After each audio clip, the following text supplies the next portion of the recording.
Bueno, entonces, las actividades que ha desarrollado el Comité Ejecutivo desde que regresamos del Congreso han sido relacionadas en gran medida al cierre de cuentas, que sucede año con año después del Congreso, y estas han sido, las cuentas están cerradas parcialmente, todavía falta por ingresar dinero derivado de la participación de la industria farmacéutica durante el Congreso. Se han tenido nuevamente reuniones para la elaboración de las guías de lupus en el grupo de trabajo que se está dedicando a eso, y la idea es que para julio se cuente con un manuscrito que sea la etapa previa a al sometimiento para publicación. La postura sobre el uso de biosimilares del Colegio Mexicano de Reumatología ya se encuentra sometido para su publicación. Estamos esperando los comentarios de los revisores. Y en relación al proyecto del desarrollo de un estado del arte de osteoporosis severa, también se ha tenido una reunión en ese sentido y se cuenta con un plan de 12 semanas para el desarrollo de este documento. Hubo algunos cambios de personal en el Colegio Mexicano de Reumatología. La licenciada Nayeli ya no forma parte del Colegio Mexicano de Reumatología. Me gustaría recordarles que está abierta la convocatoria del Fondo de Investigación de $1 millón para diferentes proyectos de investigación que son sometidos por miembros de nuestro colegio. La convocatoria está abierta hasta el 30 de abril y a la fecha hemos recibido 0 propuestas. Entonces, allí hay $1 millón reservado precisamente para apoyar proyectos de investigación. Los combinamos a que sometan proyectos que sean susceptibles de beneficiarse económicamente de este fondo. Se publicó también una convocatoria para una beca de estancia corta patrocinada por Roche. El correo electrónico les debió haber llegado a todos ustedes. Le enviamos particularmente a los jefes de servicio que sabemos que tienen residentes que están en posibilidades de aprovechar esta beca, y también les pedimos que aprovechen esta oportunidad. Son $90,000 que se pueden aprovechar por alguien que va a hacer una estancia corta en el extranjero en algún área de su particular interés. En relación a los asuntos generales que se trataron durante el Congreso, la que nos preocupó más fue la solicitud hecha por los compañeros de Guadalajara, y en ese sentido, Lupita Olvera, quien es la monitora de Biobadamex, ha estado en contacto con los médicos de Guadalajara para que puedan reportar los casos de los pacientes que se vieron afectados por los medicamentos adulterados ante COFEPRIS, que es nuestra principal preocupación, y de forma secundaria en Biobadamex. Y en este sentido, la semana que entra vamos a reunir con Cristina Díaz, que es senadora, y que está trabajando en relación a este tipo de problemas para discutir, entre otras cosas, este problema en específico.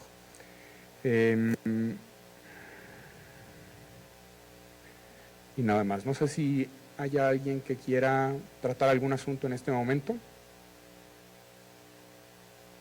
Doctor Silveira, hay un micrófono aquí en medio y otro del otro extremo.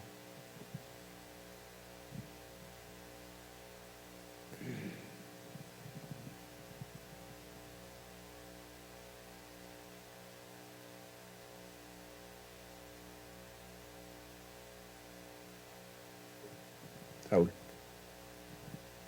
Saúl.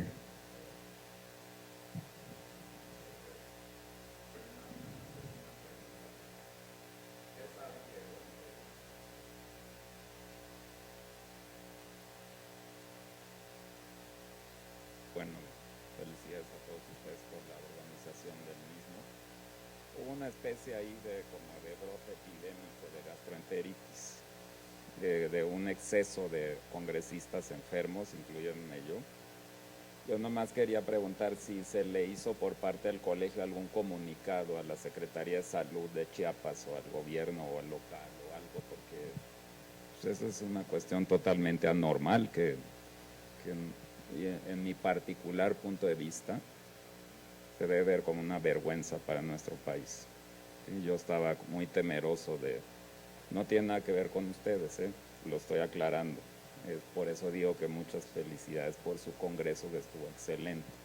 Lo digo porque fue una situación totalmente anormal, entonces hubo gente hasta hospitalizada. Entonces no sé si se le hizo algún comunicado a la Secretaría de Salud local o algo al respecto. Nuestro contacto con gobierno en Chiapas fue la Oficina de Convenciones y Visitantes, y fue con ellos, ante ellos que forman parte del gobierno estatal, con quienes levantamos la queja en este sentido, precisamente para que revisaran los procesos de preparación de alimentos y lo que nosotros pues sospechábamos pudiera haber jugado un papel. La verdad es que recibimos información de gente que tuvo problemas porque comió ahí en el centro de convenciones o porque comió en otro sitio. Fue general. Y la información que se nos dio fue que esto era un problema recurrente en esta ciudad y probablemente tenga algo que ver con el agua. Pero no pasó de ahí. Sí. Muchas gracias. Entonces, puedes meter un proyecto al fondo de investigación y obtener dinero para investigarlo. ¿Algún otro comentario, doctor? Relativo al fondo de investigación, ¿es para fondo de inversión o gasto corriente donde se puede invertir el dinero? Es para proyectos específicos de investigación. La convocatoria está en línea, está en la página web del colegio. Sí, pero para comprar equipos o pueden ser reactivos o ambos. Ustedes lo pueden justificar en sus proyectos, pero puede ser para cualquiera de estas cosas. También fui una de las de la diarrea y no subo de peso. Oye, un favor, habíamos acordado en la Asamblea General que se iban a aumentar las cuotas, pero se iban a aumentar desde el próximo año. A partir del 1 de marzo. Habíamos dicho, bueno, no sé, yo estuve en la Junta y se había comentado, creo que el próximo año, eso era la aclaración. No, a partir del 1 de marzo de 2017. Va, ok. Gracias. ¿Algún otro comentario? Everardo. Sobre esto del fondo, no sé si entendí mal la convocatoria, viene acerca de que es necesario que uno entregue un recibo fiscal, pero no sé si sea para persona física o también acepten como persona moral. Es que no sé bien, no está muy desglosado ahí.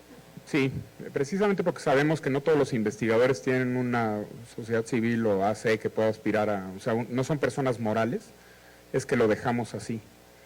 Yo sé que el dinero que otorga CONACYT habitualmente es para personas morales, pero en este caso estamos considerando que puede ser para personas físicas. Personas físicas y morales, para ambos.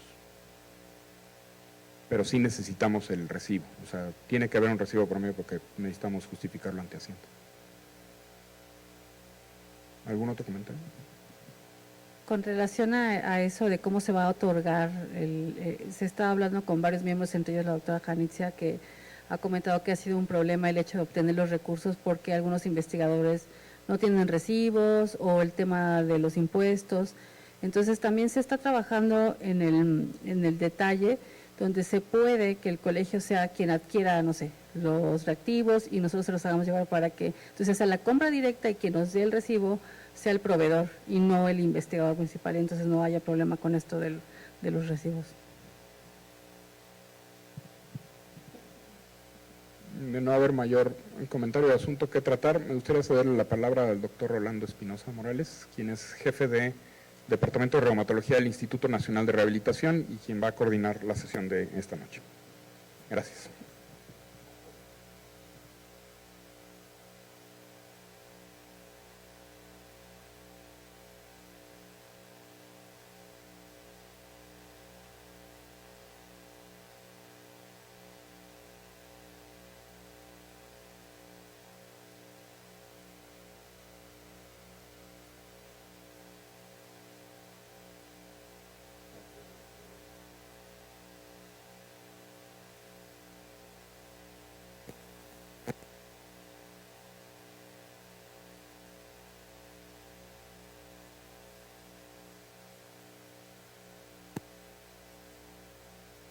Les vamos a presentar una línea de investigación que ya tenemos algunos años trabajando dentro del instituto en diferentes patologías, ¿no? En realidad es que, bueno, ustedes saben que ha habido una cantidad muy importante de nuevas tecnologías que se han, digamos, desarrollado en el mundo y que ahora utilizamos los reumatólogos, ¿no? Como aquí pueden ver el DEXA, que hoy no solamente lo ocupamos para cuestiones solamente de estudiar hueso, sino también para poder estudiar diferentes cosas, ¿no? Y hay diferentes aplicaciones y diferentes softwares, ¿no? Aquí les presento alguno que hoy se le llama TBS, ¿no? Que es una nueva forma de evaluar a las vértebras y probablemente predecir mejor las fracturas en pacientes que tienen osteoporosis. También hay unos nuevos software que están llegando a nuestro país, donde, bueno, pues ahora se evalúan en tercera dimensión los huesos que ustedes antes los veíamos solamente en 2 dimensiones, y esos huesos incluso pueden cortarse y modificarse y poder medir corticales, ¿no? En diferentes escenarios clínicos y de alguna forma poder predecir incluso algunos problemas que pueda tener un individuo, ¿no? Que con esta nueva tecnología. Y obviamente algo que no todos los densitómetros tienen, pero que es un software ya utilizado, que es la composición corporal y probablemente sea de los que más se utilizan en el mundo. Pero bueno, ustedes saben que la videocapilaroscopía, que recientemente, bueno, pocos años se tiene que ya está generalizada en el mundo, ¿no? Ahora, bueno, pues ya varios centros tenemos videocapilaroscopio, ¿no? Y bueno, tenemos gente experta, por lo menos en el Instituto Nacional de Rehabilitación, hay 2 gentes expertas que nos están entrenando, a los reumatólogos, ¿no? El doctor Marvin y la doctora Chiara, ¿no? En esta nueva tecnología, y bueno, creo que pronto vamos a poder extender estas situaciones. Bueno, ahora recientemente saben que el doctor Martínez Lavín, por ejemplo, utilizando estas tecnologías, es el famoso microscopio confocal, y con este microscopio confocal, que desgraciadamente acabo de dar una sesión con los oftalmólogos, y solamente hay muy poquitos en el país, bueno, pues con este aparato es el que puede medir el vaso o la fibra pequeña a nivel ocular. Ustedes saben que hay muchas neuropatías de fibra pequeña, y bueno, el estándar de oro, por supuesto, que es la biopsia. Desgraciadamente, para poder evaluar el nervio periférico y el nervio pequeño específicamente, es verdaderamente complejo, se tienen que tener tinciones especiales, patólogos entrenados en esto, entonces es muy complejo. Entonces, bueno, con este aparato ahora no solamente se pueden detectar cambios en los nervios de pequeño calibre, y hay estudios interesantes en el área de la reumatología, con el doctor Martín Lavín, están obviamente en la diabetes, que es un gran problema de salud en México, entonces ya utilizan los oftalmólogos estos aparatos, ¿no? Para poder, digámoslo así, ampliar las herramientas que se pueden tener en diferentes especialidades. Los ultrasonidos, bueno, ustedes saben que hoy pues, prácticamente México tiene la escuela, ¿no? De Latinoamérica de ultrasonido, donde, bueno, aquí en el instituto tenemos la escuela de ultrasonografía, tanto en la versión de un entrenamiento de 1 año, y hoy es el primer año que saca un entrenamiento, un diplomado de 3 meses, ¿no? Así que obviamente el tener una herramienta cotidiana, hacerlo, digamos, en una forma, pues, digamos, habitual, pues ayuda en algunos casos al reumatólogo. Obviamente esta resonancia, que ahora ya son funcionales, pues igual se ha aprobado en muchas patologías que tienen alteraciones del sistema nervioso central. Esta noche les vamos a presentar una serie de trabajos que hemos realizado en los últimos años, 3 de ellos, y otro que estamos empezando, ¿no? El primero lo presentará el doctor Carlos Lozada. Carlos es reumatólogo, actualmente, bueno, es maestro en ciencias y actualmente pues está adscrito ahí al Instituto Nacional de Rehabilitación, ¿no? Y él, de hecho, su tesis de maestría, ¿no? Donde hace una ecuación de predicción para determinar la masa musculoesquelética. Ustedes saben que hoy sabemos bien que los pacientes con enfermedades reumáticas tienen problemas de tipo caquexia más que sarcopenia, y bueno, algo que es real es que no tenemos el número de densitómetros adecuados en el país donde podamos medir, y por supuesto que menos resonadores, ¿no? Adecuados para poder medir la masa musculoesquelética y ver cómo es la composición de nuestros pacientes. Entonces, el doctor Lozada realizó una ecuación de predicción con población mexicana, y hoy, bueno, ya nos presentará este estudio. Después está la maestra Cira. Ella es candidata a doctorado y ella en los últimos años ha trabajado evaluando la caquexia reumatoide en la corte de artritis reumatoide que tenemos en el hospital, y digamos hemos tratado de tener alguna correlación. Estamos realmente en el análisis de los datos, ya terminamos la recolección, ¿no?, de la relación entre caquexia y problemas endoteliales, ¿no? Ya tenemos algunos trabajos previos que en colaboración con algunos otros pasantes, ¿no?, que han rotado con nosotros. Entonces la maestra Cira pues nos presentará este proyecto, que prácticamente es su proyecto de doctorado. Entonces igual, utilizando la tecnología como las que les mostré, ¿no?, puede ser, creemos que una herramienta en un futuro, ¿no?, ya muy aterrizada, que nos sirva para poder evaluar a nuestros pacientes. Y bueno, el doctor Ignacio Alfredo Valerio, él es un ex residente de nuestro instituto, hoy flamante reumatólogo en la ciudad de Jalapa.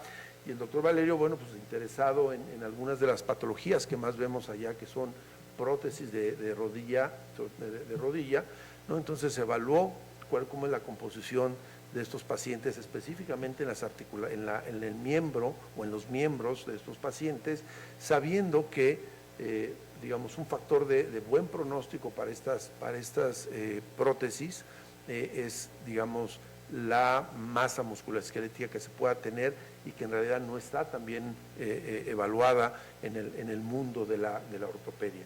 Y finalmente el doctor Marwin Sadi, él es el jefe del laboratorio y de músculo esquelético y del laboratorio de líquido sinovial.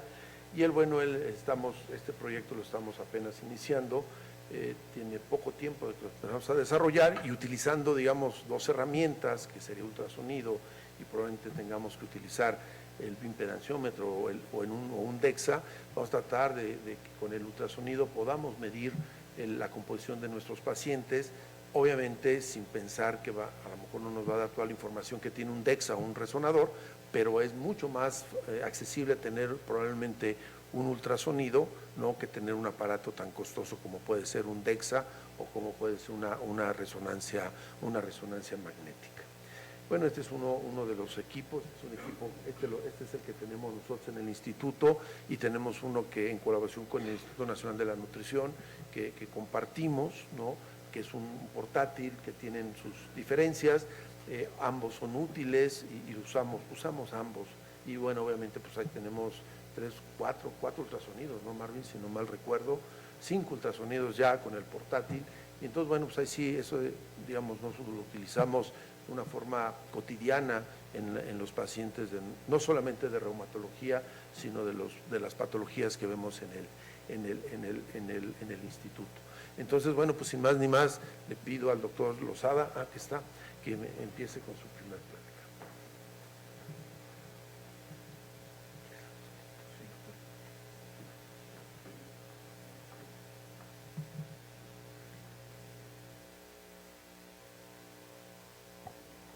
Pues buenas noches. Antes que nada, agradecer al Comité Ejecutivo por la invitación. Y pues bueno, este trabajo lo realizamos como parte para adquirir el grado de maestría. Fue en la maestría de Ciencias Médicas, Odontológicas y de la Salud, en específico en el área de epidemiología. Y bueno, el trabajo se titula Ecuación de predicción para determinación de masa muscular esquelética en individuos mexicanos sanos mediante bioimpedancia eléctrica. Como ustedes saben, las enfermedades reumáticas pueden presentar sarcopenia. La sarcopenia está definida como la pérdida gradual y generalizada de la masa muscular esquelética y de la fuerza, con riesgo de presentar resultados adversos como discapacidad física, calidad de vida deficiente y mortalidad. En el 2010, el Grupo Europeo de Trabajo sobre Sarcopenia sacó un consenso en el cual la definían, y para esto utilizaron diferentes parámetros, que entre ellos se encuentran la masa muscular esquelética, la fuerza muscular y el rendimiento físico. Y a su vez etapificaron o estadificaron la sarcopenia en diferentes grados. El primero de ellos es la presarcopenia, que es solamente tener una masa muscular esquelética disminuida.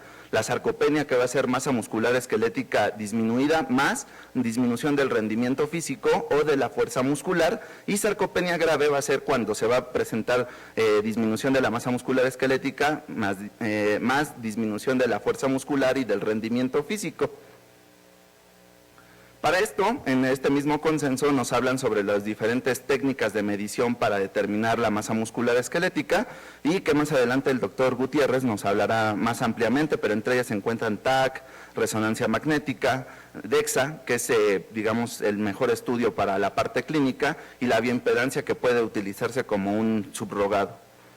A su vez, en este mismo consenso dividen a la sarcopenia en primaria, en aquella que es relacionada solamente con la edad, y secundaria, a la que está relacionada con algunas enfermedades como son relacionadas con disminución de la actividad física, relacionadas con algunas enfermedades, entre ellas las inflamatorias, y es lo que nos llevó a interesarnos en este campo de la sarcopenia, porque artritis reumatoide, lupus, osteoartritis, son enfermedades que pueden cursar con sarcopenia. Y también la última va a ser la relacionada con la nutrición, gente que cursa con anorexia, con bulimia, puede tener también sarcopenia. Nosotros, bueno, en mi caso, para titularme como reumatólogo, hicimos un trabajo donde evaluamos sarcopenia secundaria en una corte de 49 pacientes en el Instituto Nacional de Rehabilitación. Este trabajo lo aceptaron en el 2014 en el EULAR, lo presentamos, y bueno, lo que encontramos nosotros evaluando estos 49 pacientes es que 2 de ellos presentaban presarcopenia y 1 sarcopenia, utilizando valores de referencia de otros países. En este caso se utilizaron de una corte de Nuevo México, que es, digamos, lo más cercano que teníamos, pero este consenso siempre comenta que cada población debe de tener sus puntos de referencia de masa muscular esquelética, ya sea determinados por medio de DEXA o de bioimpedancia. Y eso fue lo que generó y lo que motivó a hacer la maestría. Hay algunos antecedentes en nuestro país, un grupo sobre todo que se encuentra en Sonora, en Hermosillo, que lidera el doctor Alemán Velasco, ha realizado muchas investigaciones acerca de la composición corporal. Inclusive ellos ya han hecho una fórmula mediante bioimpedancia, y como gold estándar utilizaban la pletismografía por desplazamiento de aire, donde determinaban con esta ecuación, la utilizaban con un equipo de bioimpedancia eléctrica y podían determinar la cantidad de masa muscular esquelética.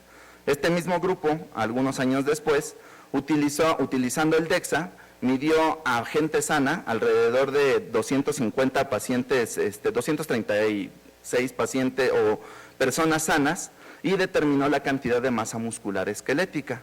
Estos fueron los valores que determinó él, de 5.86 para hombres y 4.72 para mujeres, y lo interesante de este trabajo fue que comparó esta cantidad de masa muscular esquelética con la de otras poblaciones. En este caso, utilizando lo que se obtenía en Estados Unidos, en Nueva York y Toronto, que fue donde se hizo este estudio por parte de Baumgartner, encontró que hay una diferencia estadísticamente significativa. Y eso fue pues lo que terminó de motivar el realizar la maestría y este trabajo. Entonces, los objetivos específicos de este trabajo fue realizar una ecuación de predicción de la masa muscular esquelética en gente sin antecedentes de enfermedades crónico-degenerativas mediante bioimpedancia. Como más adelante les explicarán, el costo entre un DEXA y un equipo de bioimpedancia es abismal, y inclusive la portabilidad es totalmente diferente. Además, en este objetivo nos planteamos determinar la correlación entre el equipo de bioimpedancia, que en este caso utilizamos un equipo RJL Quantum X, que es un equipo de bioimpedancia monofrecuencia, y un DEXA. En este caso utilizamos un Logic 2000 central, que tiene la característica de tener el software de medir composición corporal. Los criterios de inclusión para este trabajo fueron ser pacientes mayores de 18 años y menores de 45 años. ¿Por qué menores de 45 años? Porque está reportado en la literatura que a partir de esta edad empieza una disminución progresiva de la masa muscular esquelética y por eso fue que determinamos esta edad. No padecer enfermedades crónico-degenerativas, mediante que una historia clínica, y además a los pacientes les realizamos una química sanguínea de 33 elementos y una hemoglobina glucosilada, lo cual garantizaba que también no fueran diabéticos. A ambos géneros, no haber consumido alimentos, líquidos o bebidas alcohólicas en las últimas 8 horas, no haber realizado ejercicio en las últimas 8 horas, no estar en periodo menstrual en el caso de las mujeres, y no haber consumido medicamentos como esteroides, hormona del crecimiento y diuréticos. Estos últimos puntos se los señalo porque está muy estandarizado que estos son los requerimientos para poder hacer una adecuada medición con equipos de bioimpedancia eléctrica. Los criterios de exclusión fueron personas con material de osteosíntesis, prótesis metálicas, mujeres que estuvieran embarazadas, personas con alguna amputación o personas que contaran con marcapasos o desfibriladores. Para el cálculo del tamaño de nuestra muestra, utilizamos la fórmula clásica de Freeman, que tiene una constante que es 10. K son las variables predictoras que nosotros consideramos que podían explicar nuestro modelo y por lo tanto determinar nuestra ecuación. Este es el modelo de regresión lineal múltiple, en la cual nuestra variable dependiente es la masa muscular esquelética y las independientes consideramos en un inicio que fueran el peso, la talla, la edad, la resistencia y la reactancia, que es lo que se reporta más frecuentemente en la literatura. La evaluación clínica y de laboratorio y de gabinete comprendió antropometría con peso, talla, toma de la presión arterial, el cálculo del índice de masa corporal, la composición corporal que la evaluamos por medio del equipo de bioimpedancia eléctrica monofrecuencia y la densitometría, una química sanguínea de 33 elementos y hemoglobina glucosilada. Además realizamos pruebas de rendimiento físico, que fue una prueba de velocidad de la marcha en 6 metros y una prueba de fuerza muscular por medio de un dinamómetro de mano, llamar. En cuanto al análisis estadístico, lo que se realizó fueron las variables continuas, sacamos medias y desviaciones estándar, variables cualitativas, proporciones, y mediante estadística paramétrica se calcularon frecuencias. Para determinar las variables que se incluirán en el modelo mediante un análisis de regresión lineal paso a paso, y después, ya con las variables seleccionadas, se incluyeron en un modelo de regresión lineal múltiple para poder desarrollar la ecuación.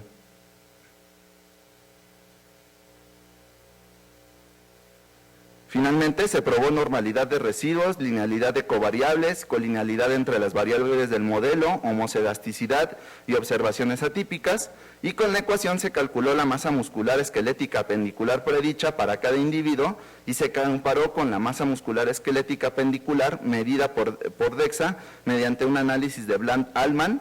Y finalmente se realizó una validación de la ecuación aplicándola a una submuestra de participantes con edad mayor de 45 años y finalmente se comparó con una ecuación que evaluaba a una población diferente a la mexicana. Para esto utilizamos Stata 12. Y bueno, estos son algunos de los resultados en cuanto a la descripción. Vemos la edad promedio de nuestros pacientes, pues más o menos estaban en los 28 años, el índice de masa corporal. Un criterio de inclusión era que esta gente no tenía que estar ni en sobrepeso ni en obesidad, entonces tenemos gente con normopeso. La fuerza de prensión, tanto en hombres como mujeres, es superior a lo que marca el consenso europeo sobre sarcopenia. La velocidad de la marcha es muchísimo menor a lo que se reporta en este consenso, y los valores del índice de masa muscular son de 5.62 y de 7.23. ¿Sí? Esta fue lo que sacamos en Stata, donde finalmente obtuvimos esta ecuación, la de masa muscular esquelética, en la cual es 0.99 por el género, menos esta constante de 0.03 por la resistencia en Hertz, más 0.03 por la fuerza de kilogramos en prensión, menos 0.50 por la velocidad de la marcha en metros sobre segundo, más 0.16 por el índice de masa corporal, menos 0.14 por la edad en años, más una constante de 4.97. Continuando con esto, realizamos nosotros nuestro estudio de concordancia, en donde obtuvimos una R cuadrada de 0.81, que pues nos parece bastante adecuada, y mostrando esta gráfica vemos que nuestros valores se acercan mucho a la línea. Ya con el análisis de concordancia, con el Bland-Allman, comparando nuestra fórmula con el equipo de densitometría, encontramos esta gráfica donde encontramos una P de 0.6 en cuanto a razón de varianzas, lo cual es ideal para este tipo de análisis, y en cuanto a los mayores de 45 años, en este caso analizamos alrededor de 25 pacientes mayores de 45 años, encontramos una P de 0.39 para razón de varianzas, encontrando esta gráfica de Bland-Allman. Y finalmente, como les comenté en un principio, nosotros hicimos una validación con una fórmula de otro país, que es de este autor Kotler, y en la cual encontramos para hombres esta gráfica de Bland-Allman con una P de 0.01 y para mujeres esta P de 0.01 y esta distribución. Entonces, a manera de conclusiones, nosotros lo que logramos identificar es que tenemos ahora una ecuación de predicción que se puede utilizar en población mexicana para la determinación de la masa muscular esquelética apendicular. Con dicha fórmula se puede determinar la presencia de sarcopenia sin el uso de equipos costosos como serían DEXA o resonancia magnética, y la ecuación mostró una adecuada correlación con el DEXA. Sabemos bien, y lo asumimos desde un principio que presentamos este protocolo al comité de evaluación en la universidad, que la muestra no tiene una representatividad tal vez a nivel nacional. Entonces eso queda muy claro para nosotros y tenemos que mencionarlo. Y bueno, en cuanto a los agradecimientos, pues agradecer al doctor Rolando Espinosa Morales, que es el director de esta tesis, Leticia Hernández, a Ingrid Sánchez, que colaboraron de forma importante para la realización de este protocolo, a la Clínica de Osteoporosis del Instituto Nacional de Rehabilitación, que en ese momento dirigía la doctora María del Pilar Díez García, la enfermera Gabriela Suástegui Nava, que era quien nos ayudaba a hacer las densitometrías, y en cuanto a metodología, a la doctora Gabriela Angélica Martínez Nava, que fue quien realmente me ayudó para hacer este análisis, y mencionar a este laboratorio Microtec, que mediante su colaboración fue que pudimos realizar los estudios de química sanguínea, hemoglobina glucosilada, y forman parte también del comité tutorial y han apoyado a la realización de este proyecto, a la doctora Lilia Castillo Martínez y a la doctora Rebeca Aguirre Hernández. Y finalmente agradecer pues a la familia, que sin ella nada de esto hubiera sido posible. Muchas gracias.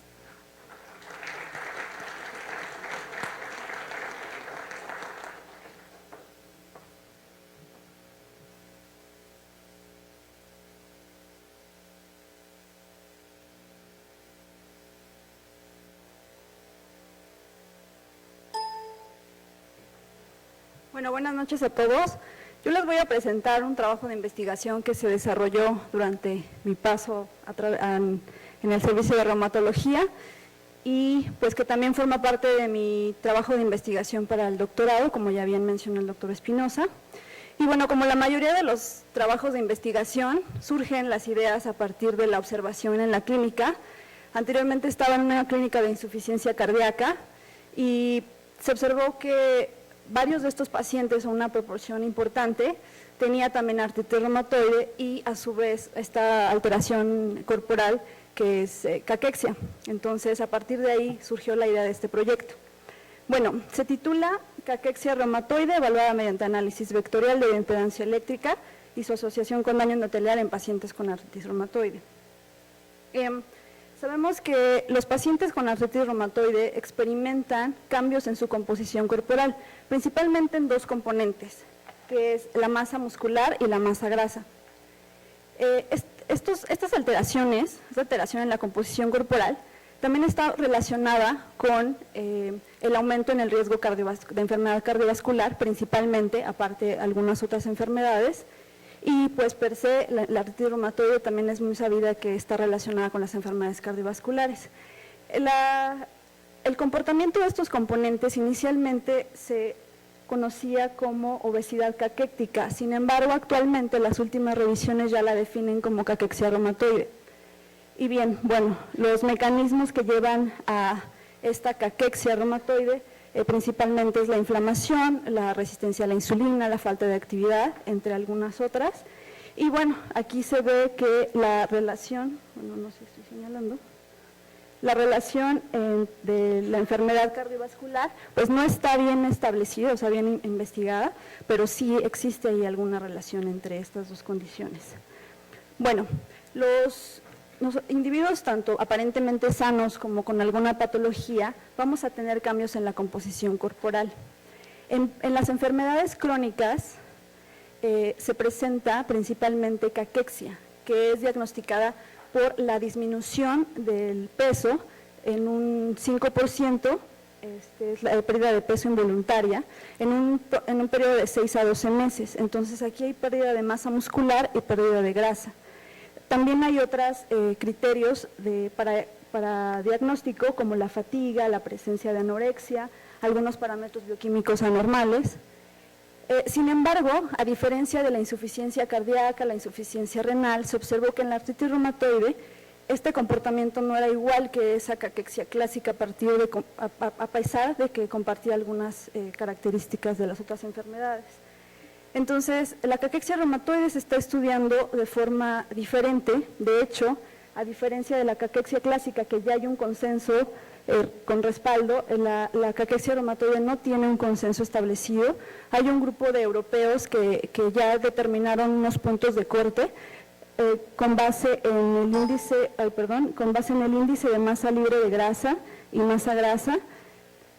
Aquí la diferencia entre la caquexia clásica y la caquexia reumatoide es que no solamente que es disminución de masa libre de grasa, sino que la masa grasa se puede mantener o puede aumentar. Entonces, por eso el peso no es un buen diagnóstico, porque puede enmascarar esta caquexia.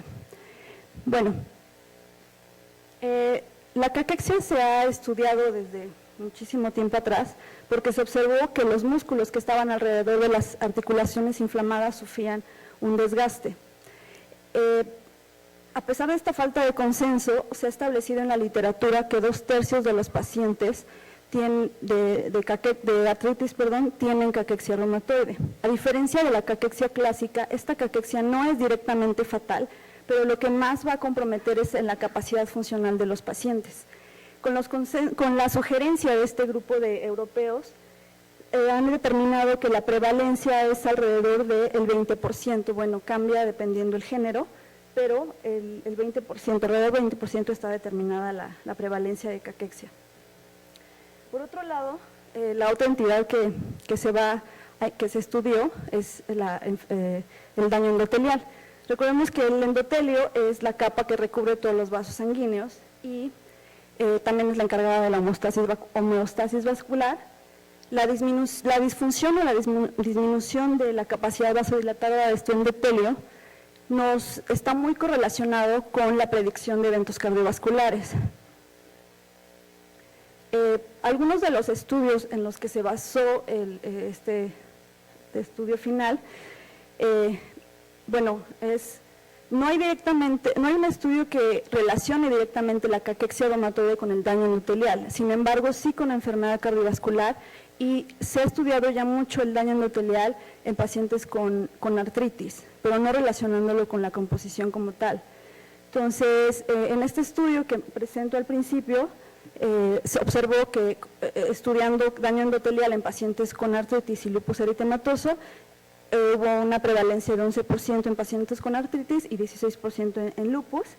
Y los siguientes estudios que ya establecen o tratan de aclarar una relación entre la caquexia reumatoide y la enfermedad cardiovascular son básicamente estudios transversales y de revisión. Entonces, esa es una de las limitantes. Otra de las limitantes que establecen es evidentemente los puntos de corte, y que la enfermedad cardiovascular la van a medir solamente por los factores de riesgo comunes de enfermedad cardiovascular. Este estudio fue un estudio de corte prospectivo de un seguimiento de 2 años. El principal objetivo fue determinar primero la presencia de caquexia reumatoide y relacionarlo con la incidencia del daño endotelial en los pacientes con artritis. Entonces, dentro de los criterios de selección, en la inclusión tenemos pacientes mayores de 18 años, evidentemente que tuvieran artritis reumatoide, esto estuvo a cargo de los reumatólogos del servicio, y que aceptaran participar en el estudio, y los criterios de exclusión, que tuvieran una enfermedad cardiovascular ya establecida, alguna enfermedad renal, hepática, algún tipo de neoplasia, VIH-Sida o diabetes. El método que se utilizó para medir la composición corporal es una variante de la bioimpedancia eléctrica, que es el análisis vectorial. Este es un método cualitativo en donde a partir de los datos que nos da la bioimpedancia, que es la resistencia y la reactancia ajustados a la estatura, podemos identificar la composición de los pacientes. Divide, como se puede observar aquí, en 4 cuadrantes. Y los que yo buscaba o los que estábamos diagnosticando son los que estaban en el cuadrante de caquexia. Este método ya lo han utilizado en otras poblaciones como insuficiencia cardíaca, insuficiencia renal. De hecho, en enfermedades reumatológicas, el equipo de San Luis ya hizo alguna publicación en pacientes con lupus eritematoso. Y para determinar el daño endotelial, pues bueno, hay muchísimos métodos por los que se podrían medir el daño endotelial. El gold estándar, de hecho, es el ultrasonido. Sin embargo, nosotros contábamos con el equipo de fotopletismografía, también conocido como fotopletismografía digital.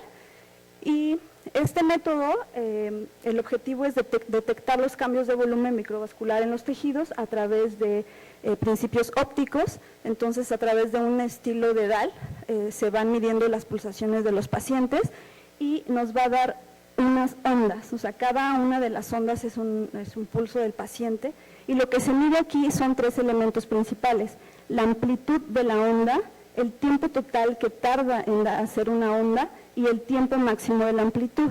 Entonces, para determinar daño endotelial, en un estudio que realizaron con este equipo en pacientes con diabetes, utilizaron el punto de corte mayor de 30 de este índice con el tiempo total, el tiempo máximo de amplitud y el tiempo total, el daño endotelial. Sin embargo, también se sabe que la amplitud por sí sola, valores bajos de esta amplitud, está relacionada con aumento en el riesgo de aterosclerosis y pues también daño endotelial. Se realizaron 4 mediciones a lo largo del seguimiento. En cada una de ellas se realizaba el análisis de composición corporal, la fotopletismografía, otras mediciones antropométricas, la ingesta calórica, pues los medicamentos, el HAC-D modificado también se utilizó. Y bueno, este es un diagrama de flujo donde presento a los pacientes que reclutamos. Inicialmente 156 pacientes.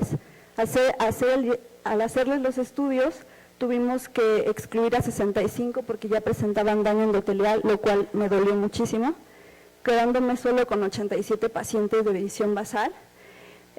Tuve 8 pérdidas durante todo el seguimiento y bueno, a partir de ahí ya dividimos entre los pacientes que tenían caquexia, sin caquexia, y a través también de estos pacientes, los que tenían ya daño endotelial o sin daño endotelial con el índice TAM-TT. El análisis estadístico solamente lo tenemos hasta la etapa de bivariado, falta todavía hacer análisis de sobrevida, multivariados, pero voy a presentar las características descriptivas de la población, los 87 pacientes.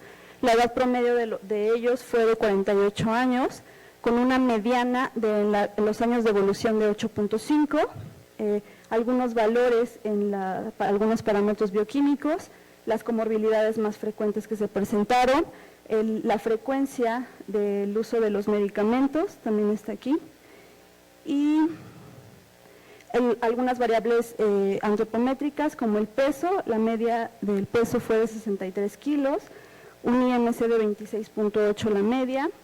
También medí fuerza muscular, aunque sé que este parámetro no es objetivo para los pacientes con artritis, sin embargo también lo contemplamos. Algunas circunferencias, los valores de la resistencia y la reactancia. Aquí está la clasificación de los pacientes en la actividad de la enfermedad con la escala del índice del CDAI, o escala del CDAI, donde observamos que la mayoría de los pacientes estuvo en remisión, bien controlados, y con el parámetro o la variable de capacidad funcional, que es el HAC-D modificado, la mayoría de los pacientes estuvieron en incapacidad ligera. Bueno, entre los objetivos del estudio, como les comentaba, es determinar la prevalencia de caquexia, y fueron solo 22 pacientes de los 87, lo cual representa el 27.85%. La incidencia acumulada de daño endotelial durante todo el seguimiento fue de 34.18%. Les comentaba, hicimos un análisis solamente bivariado y aquí pues podemos observar que no hubo determinación de daño endotelial, no hubo relación entre el daño endotelial y la caquexia con este índice. De hecho, hasta hubo un mayor porcentaje de incidencia de daño endotelial en los pacientes que no presentaban caquexia. Pero también se realizó un análisis de medidas repetidas con el valor de la amplitud, de manera cuantitativa, sin categorizar. Y observamos que el grupo que está representado por la línea verde, que presentaron caquexia, tiene valores menores comparado con el grupo de pacientes que no tuvo caquexia. Esto es con la amplitud de la onda.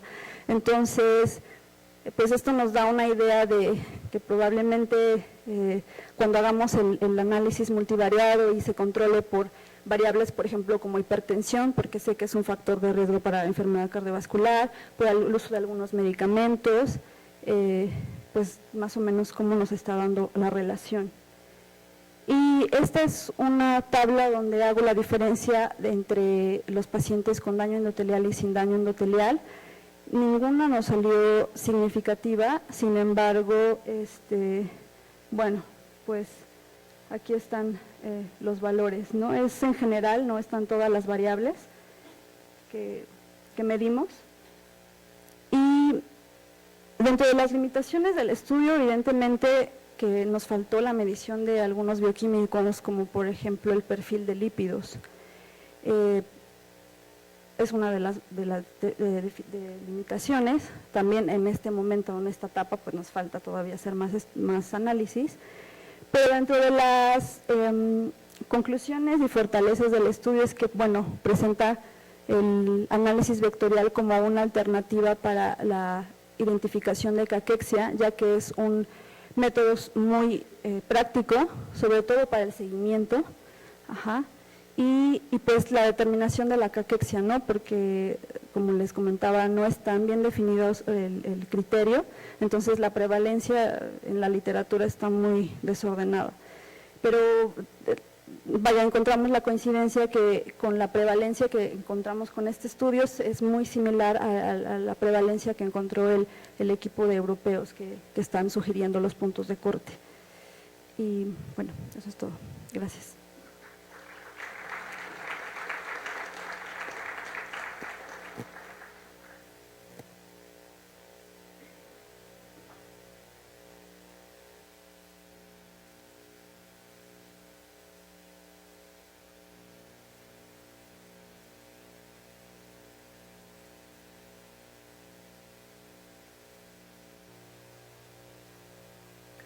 Buenas noches, gracias a todos por tomarse el tiempo de acudir a esta sesión.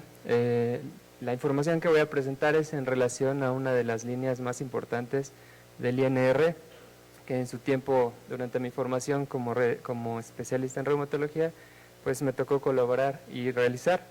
Se titula Diferencias en la composición corporal en pacientes con osteoartritis de rodilla en fase inicial y fases avanzadas.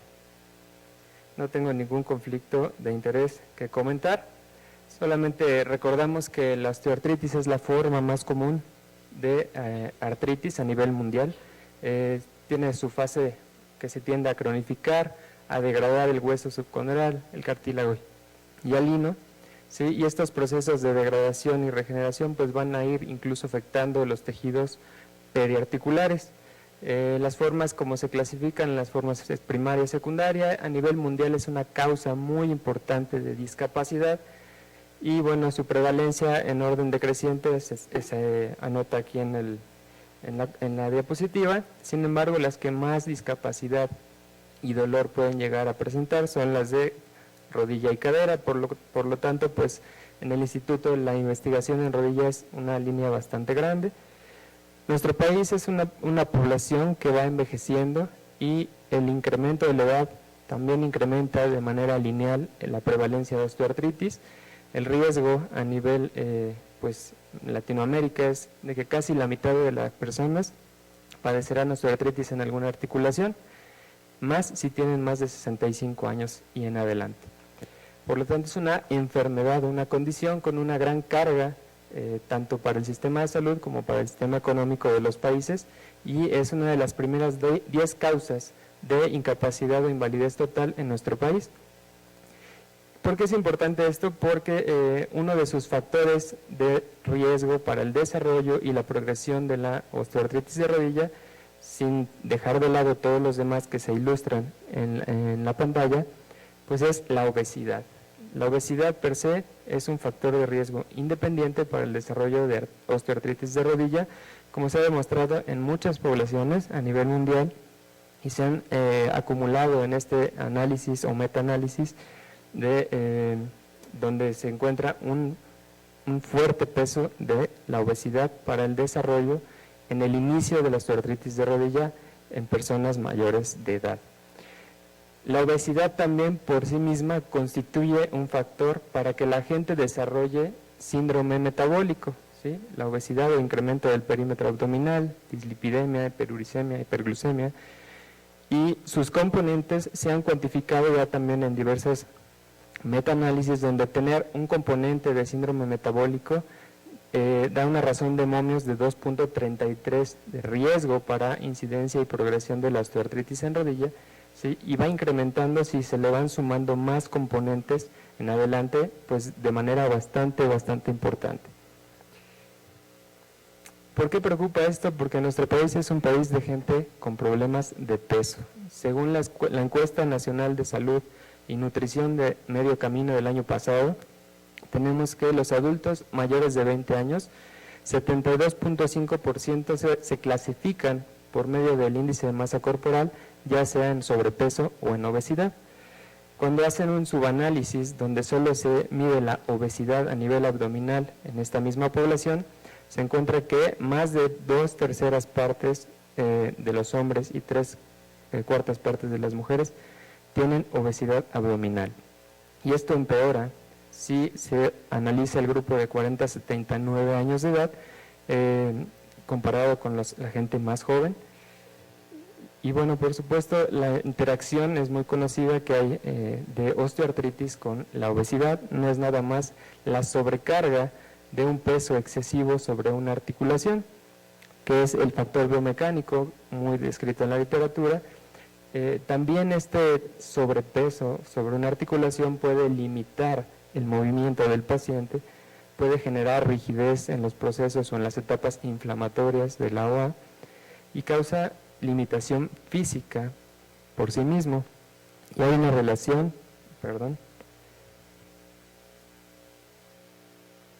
en línea directa de sobrepeso y obesidad con relación a osteoartritis, donde se perpetúa un estado de inflamación sistémica de bajo grado que no beneficia a ninguna de las dos entidades, generando un desequilibrio energético, un efecto proinflamatorio que degrada el tejido o el cartílago hialino, y los efectos pues se dejan ver como quien tiene tiempo viendo a estos pacientes a lo largo del tiempo.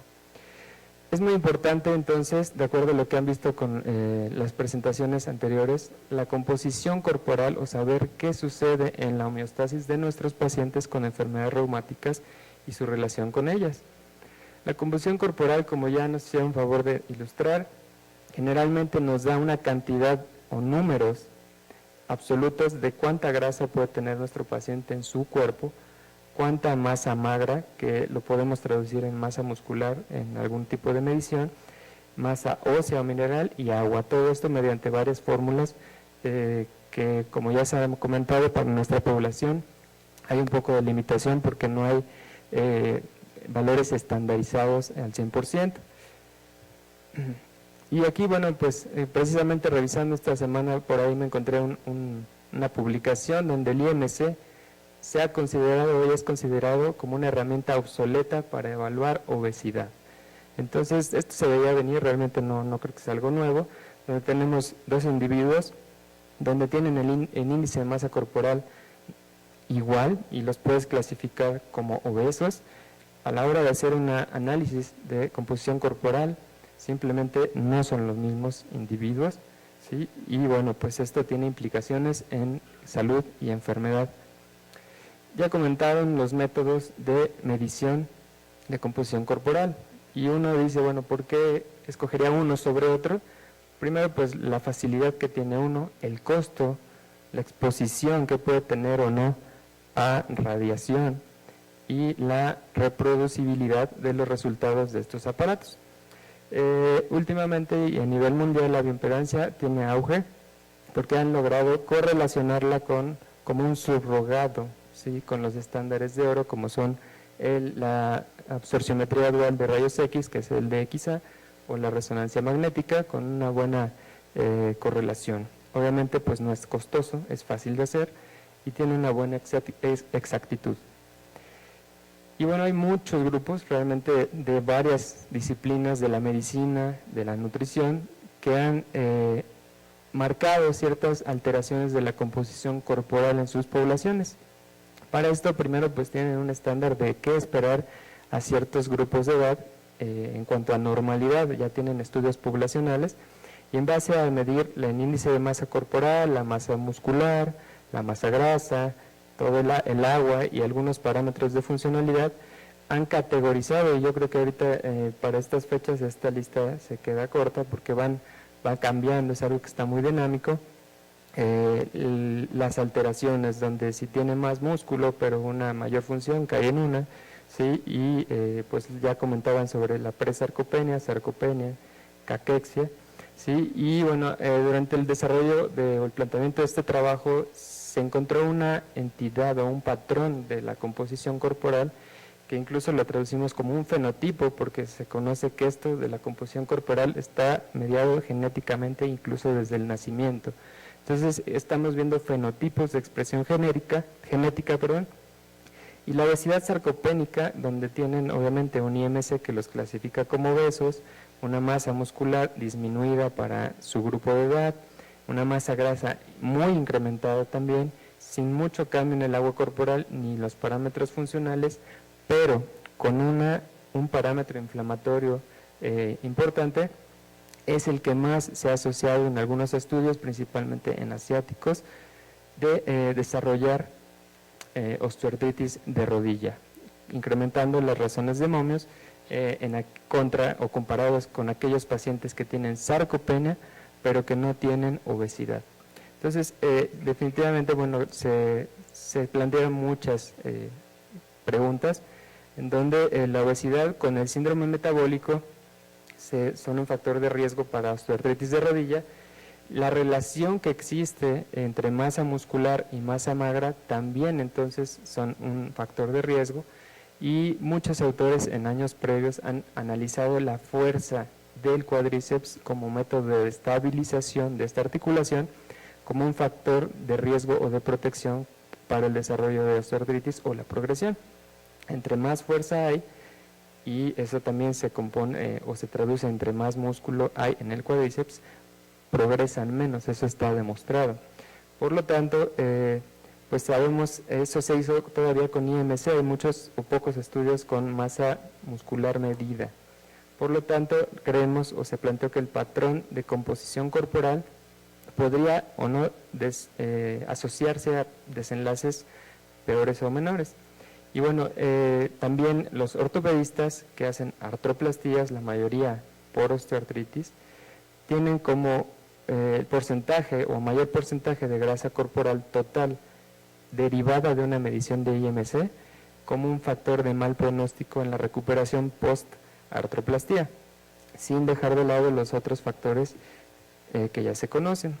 Entonces se plantea la pregunta de si existiría realmente alguna diferencia en la composición corporal entre pacientes de osteoartritis de la consulta y los que iban llegando de novo, ¿sí?, a la cirugía articular, que muchas veces los veíamos para valoración. Sí, como dicen, bajo la clínica parecía verlas, pero no se había podido objetivar. Entonces el objetivo fue comparar dos poblaciones, una de osteoartritis de rodilla en estadios iniciales contra otra de osteoartritis de rodilla también, pero con fases mucho más avanzadas, y tratar de asociarlo o digamos revisar su estado funcional de dolor, etcétera.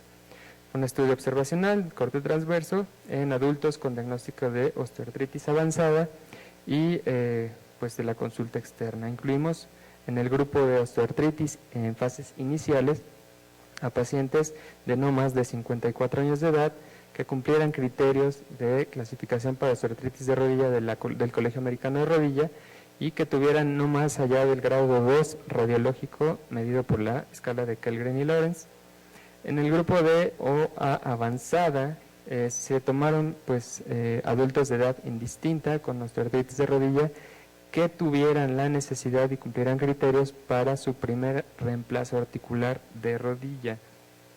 Se excluyeron todos los pacientes de los cuales tuviéramos la evidencia y por historia que tuvieran enfermedad inflamatoria articular secundaria, lesiones traumáticas causantes de la osteoartrosis o artropatía por cristales. También pacientes con fibromialgia no los tomamos en cuenta y que tuvieran antecedentes quirúrgicos de rodilla, amputaciones, prótesis metálicas en su economía o alguna discapacidad que no les permitiera participar de las evaluaciones. Obviamente, pues todos tenían que tener su consentimiento bajo información. Algunos pacientes se tuvieron que eliminar porque al momento de haber avanzado en las etapas sí tenían algunas prótesis, marcapasos, etcétera, en un segundo pesquisaje. Se calculó por parte del estadístico del servicio una muestra de al menos 50 pacientes por grupo para tratar de detectar una diferencia de 20% en la cantidad de masa magra total de las piernas, con un poder estadístico de 80% y una significancia estadística con un valor de P menor de 0.05. Todos los pacientes pasaron por el mismo método en ambas poblaciones. El análisis por bioimpedancia se hizo con un protocolo, tratando de hacerlo en las mismas horas, verificando que no hubiera deshidratación, estados edematosos, que nos pudieran confundir las mediciones, y se aplicaron cuestionarios para medir calidad de vida, funcionalidad y nivel de dolor articular. Se utilizaron pues los métodos estadísticos que se consideraron más apropiados para las variables que se midieron. Y bueno, pues son unas imágenes sobre los cuestionarios que se ocuparon para recolectar los datos que se pasaron después a la base de datos. Es el aparato que se aplicó, un InBody 720 de bioimpedancia eléctrica. Y bueno, pues presentamos los números que encontramos. Tras revisar 120 candidatos, se pudieron reclutar en el grupo de osteoartritis avanzada 54 de ellos. Se hizo un emparejamiento por sexo con una cohorte de pacientes de osteoartritis en fases iniciales que tenemos también ahí en el instituto, que se sometió de antemano a los mismos procedimientos. Pues el flujograma no es tan complicado, realmente es un estudio comparativo sencillo, en donde la mayoría de las pacientes para ambos grupos fue mujer. El tiempo de evolución en síntomas, por supuesto que los que llevaban fases más avanzadas era bastante mayor, con 60 meses, contra 20 meses con el grupo de osteoartritis inicial. Y comparando ya lo que son las mediciones que nos interesaba ver, el índice de masa magra total, ¿sí? Y la masa magra total sí fue mayor en la gente que tenía menos tiempo de evolución de osteoartritis, comparado con la osteoartritis en fases más avanzadas o pre-cirugía articular. La masa grasa total también tuvo, pues más que nada en el grupo de mujeres, diferencias significativas, siendo mayor en las que tuvieron la fase avanzada de osteoartritis comparada con las que estaban apenas en fases iniciales. Y bueno, escogiendo la rodilla afectada contra la contralateral en ambos grupos, también encontramos que en las piernas derechas que iban a ser operadas, en las mujeres nada más, era mucho mayor la masa magra total, o era mayor comparada con la fase avanzada. Quiere decir que tiene más grasa la fase avanzada también, por consiguiente.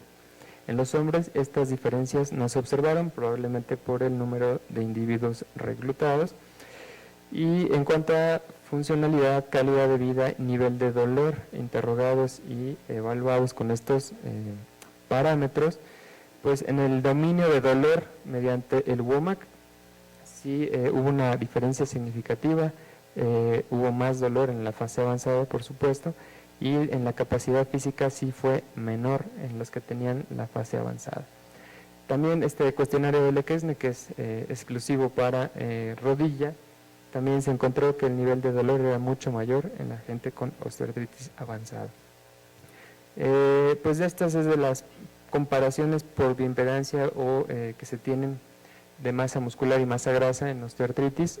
Estos dos cambios, digamos que los ortopedistas los llegaban a inferir, lo veían en sus cirugías, lo comentan en los artículos, sin embargo no se había objetivado realmente qué es lo que pasaba. Lo que sucede es que la obesidad sí es un factor de riesgo, pero lo es más la cantidad de masa grasa que tienen en las piernas. Se han hecho algunos estudios donde al reducir la cantidad de tejido adiposo intramuscular, los desenlaces reportados por pacientes son mucho mejores, y todavía no se ha establecido si tratar de disminuir o aplicar alguna terapia contra este tejido intramuscular tiene algún beneficio y cuáles serían las mejores estrategias. De este trabajo, bueno, pues ya algunos resultados los mencioné. Por supuesto, hay marcada diferencia de género, mayoría de mujeres. El estudio fue exploratorio con una muestra pequeña. Para comparar o poder clasificar a nuestros pacientes, no contábamos con parámetros de referencia de una composición corporal para los grupos de edad, donde pudiéramos clasificarlos como obesos sarcopénicos o caquécticos, etcétera, que hubiera sido una cuestión importante, y es una población seleccionada que probablemente no representa a la mayoría de las osteoartritis pues que vemos al día a día. Como perspectivas, pues sería ideal tener los valores, y parece que se va avanzando en eso, de referencia para poder hacer más estudios, conocer cuál sería la estrategia para mejorar el estado de salud de estos pacientes, pues es uno de los objetivos de ir planteando estas premisas. Y bueno, todas estas mediciones necesitan siempre ser correlacionadas con el estándar de oro. Pues agradezco a varios del equipo de ortopedistas del Instituto Nacional de Rehabilitación y obviamente al Departamento de Reumatología. Muchas gracias.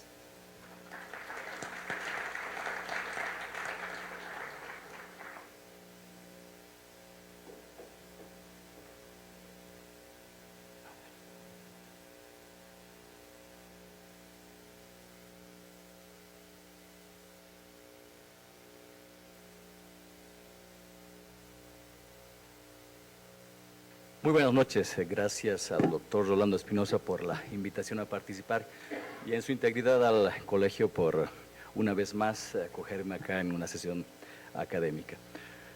Bueno, yo fui llamado para poner un poco de figuras e integrar la información con lo que es la imagen en la composición corporal.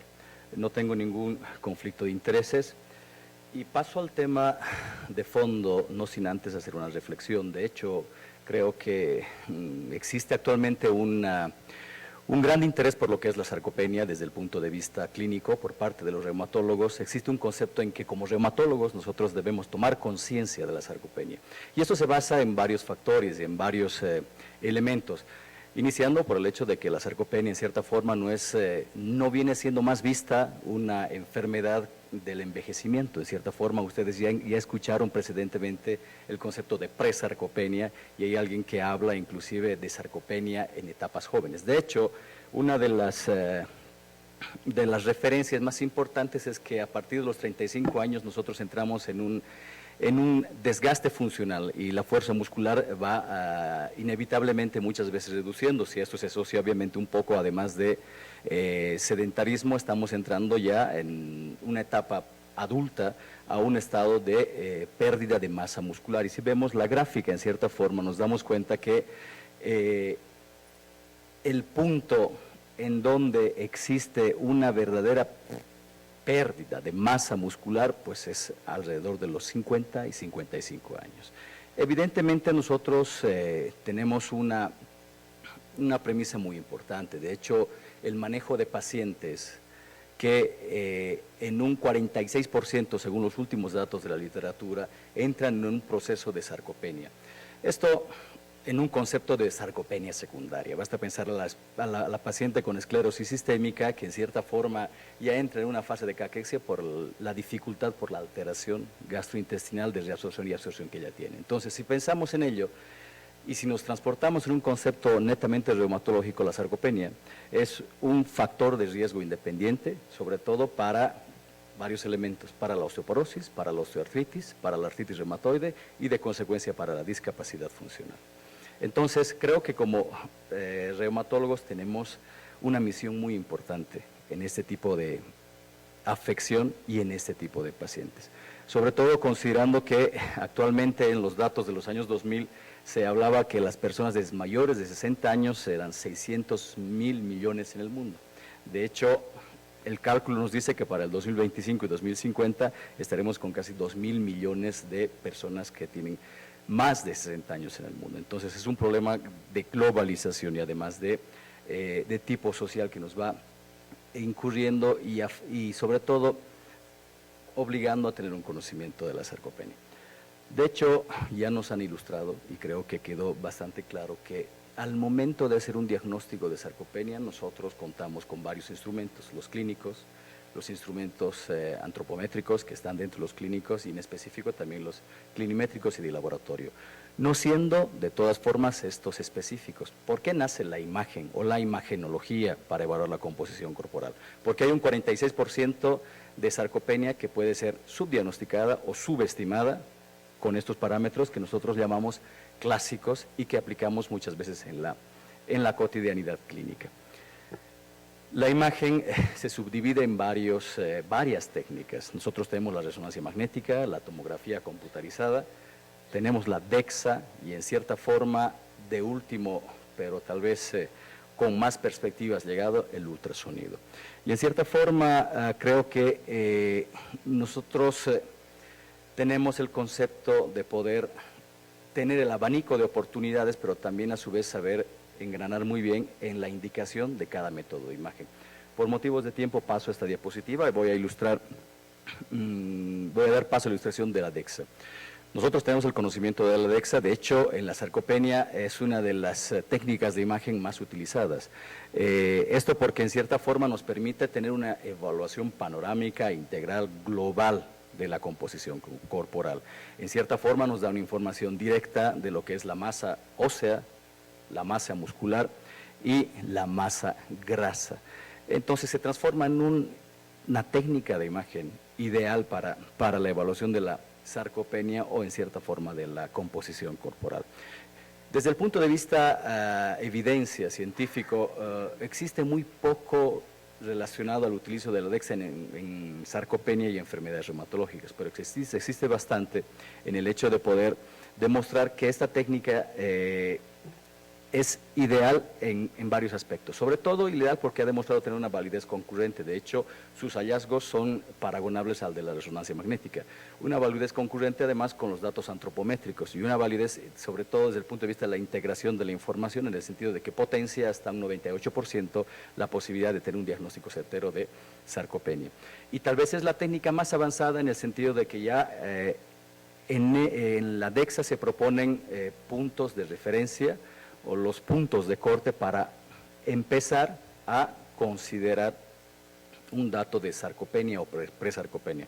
Recordemos que la DEXA en cierta forma nosotros nos da un valor numérico que en cierta forma debemos interpretar y debemos saber poner en la casilla y hacia dónde corresponde ese valor numérico. Obviamente la tecnología avanza y si bien la DEXA va dividida muchas veces entre la masa apendicular. Esto es algo importante, de hecho una técnica de imagen como la DEXA tiene una certeza en el diagnóstico cuando mide la masa muscular apendicular. Y de hecho las DEXAs van separando lo que es la parte superior, los miembros inferiores de los miembros superiores.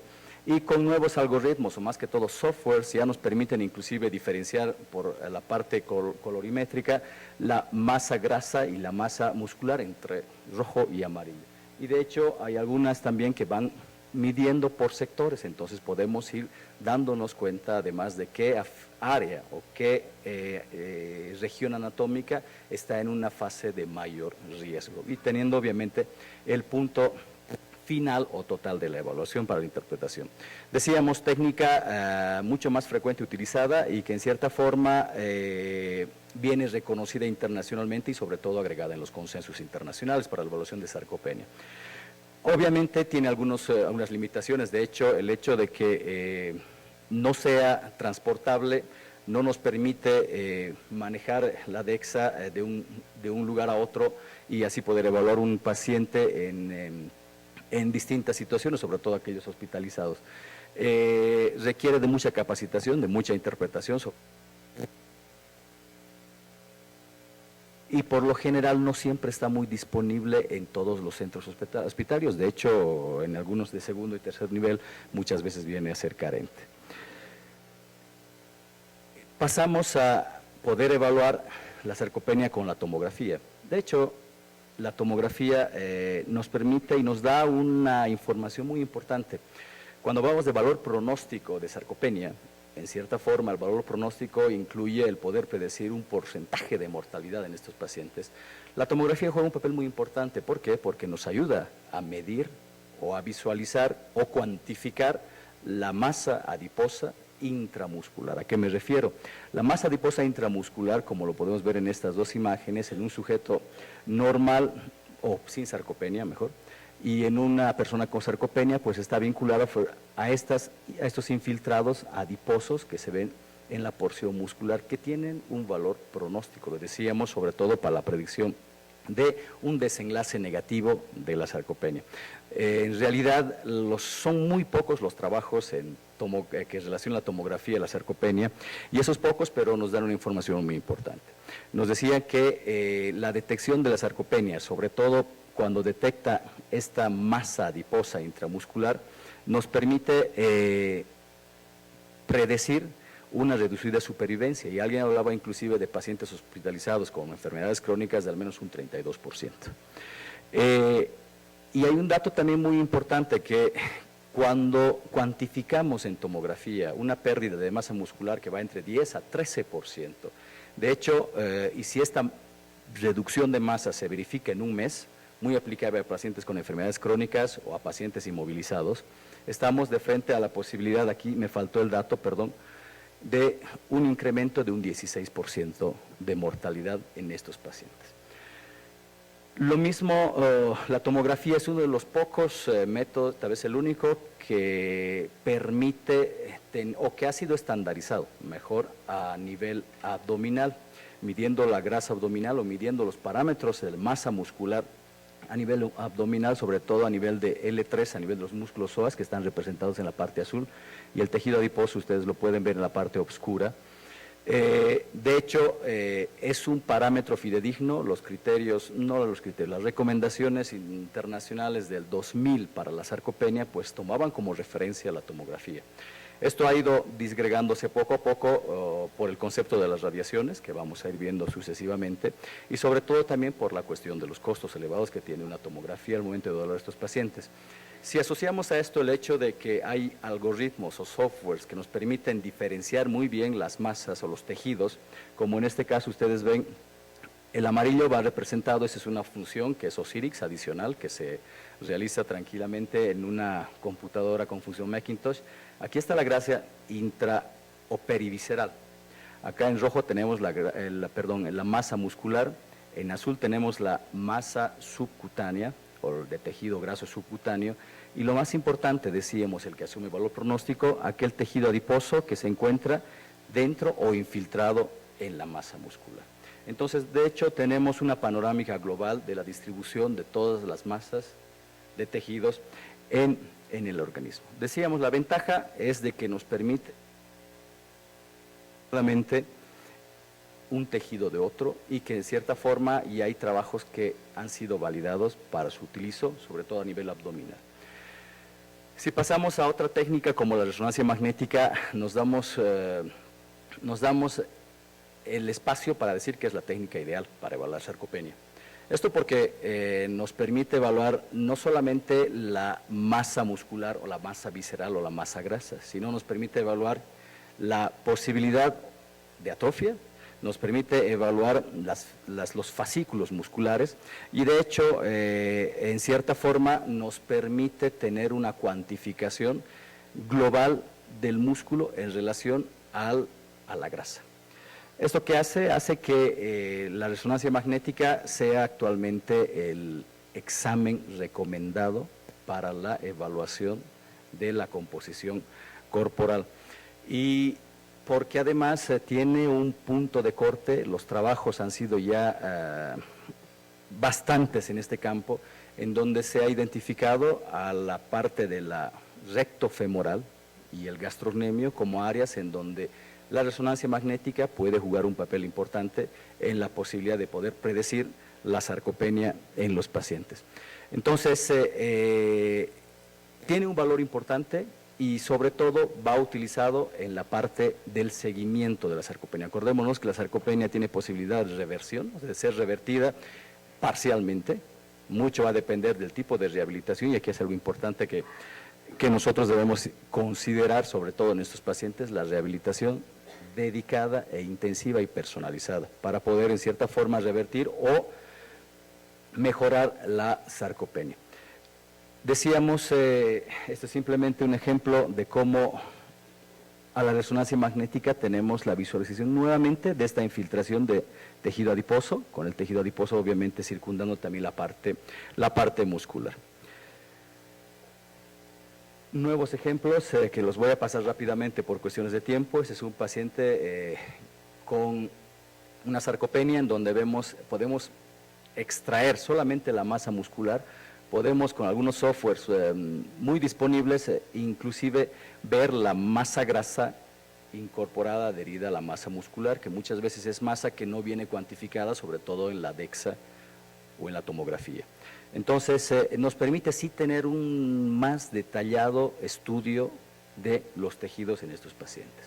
Y si adjuntamos algún tipo de software adicional, nos permite discriminar la masa grasa muscular de la masa grasa de la masa muscular. De hecho, una de las ventajas es la mayor precisión de la resonancia para evaluar la sarcopenia. Y una de las principales desventajas es naturalmente el costo de esta técnica y la imposibilidad de poder permitirnos realizar una resonancia corporal total para poder cuantificar la masa muscular. Y vamos yendo hacia otra técnica, tal vez la que decíamos tiene menos evidencia al momento, pero es la que aparentemente tiene mucha más perspectiva para la evaluación de estos pacientes, y es la ecografía. Ya todos sabemos las bondades y virtudes que tiene esta técnica y en cierta forma se basa y se aplica en la sarcopenia para la cuantificación, para cuantificar el músculo, ver el estado del músculo y a través de la alteración de su ecogenicidad, el poder tener una información del estado del músculo y a través de la posibilidad del estudio de la microvascularización tener un parámetro indirecto también de la función de ese músculo. Entonces, son características que reúne esta técnica y que evidentemente son asiento de estudio en este periodo, sobre todo en la sarcopenia. En muy poco tiempo se realizaron estudios que hablan de la posibilidad y la validez que pueda tener la ecografía en el seguimiento de estos pacientes, cuando no se pueda utilizar una resonancia magnética. Ya se están demostrando trabajos que hablan de una adecuada asociación y algunas veces correlación con algunos parámetros antropométricos. De hecho, se propone como una buena alternativa.